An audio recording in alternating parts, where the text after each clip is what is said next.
Hati-hati dengan ramalan krisis yang diorkestrasi oleh orang-orang berkepentingan dan gak bertanggung jawab. Pasalnya, narasi yang dihembuskan tidak memiliki pijakan data yang kokoh. Ini kontras dengan IMF, lembaga kredibel dan kritis justru mengakui ketangguhan ekonomi Indonesia. Dalam World Economic Outlook pada Januari 2026, IMF malah menaikkan proyeksi pertumbuhan kita menjadi 5,1% pada 2026. Tak hanya proyeksi, di tengah gejolak ekonomi global, IMF menyebut Indonesia sebagai global bright spot. Mari kita pahami, jika ini bukan pujian kosong, data resmi inflasi terkendali di kisaran 3%, surplus perdagangan berlanjut, permintaan domestik serta investasi tetap resilient. Proyeksi IMF yang membuktikan PDB nominal kita mendekati 1,55 triliun US dollar di 2026, tetap menjadikan ekonomi Indonesia sebagai ekonomi terbesar di ASEAN.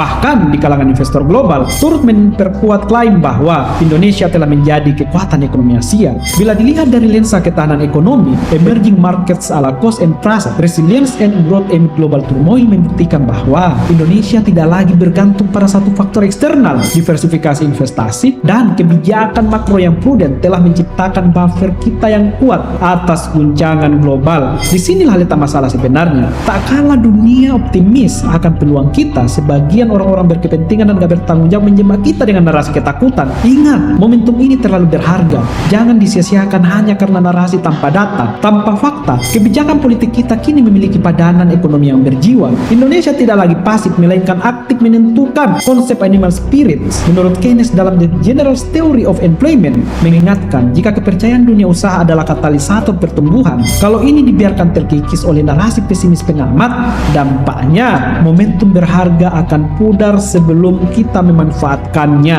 Jadi, narasi krisis bukan hanya salah, tapi berbahaya. Ia merusak iklim investasi yang dirajut dengan susah payah oleh negara. Pada akhirnya, untuk menjaga momentum baik, penting agar pemerintah mempercepat reformasi struktural melalui hilirisasi industri dan peningkatan investasi swasta. Tetapi apakah ini cukup? Tentu tidak. Di titik inilah literasi ekonomi publik harus dibumikan agar kelak narasi pesimisme tidak mendominasi ruang diskursus, serta alokasi anggaran untuk pengembangan SDM dan infrastruktur digital. Hanya dengan kepercayaan diri yang bersandar pada data, Indonesia tidak hanya sekedar bertahan, tapi akan menjadi raja ekonomi Asia yang tangguh, adaptif, dan tidak terhentikan.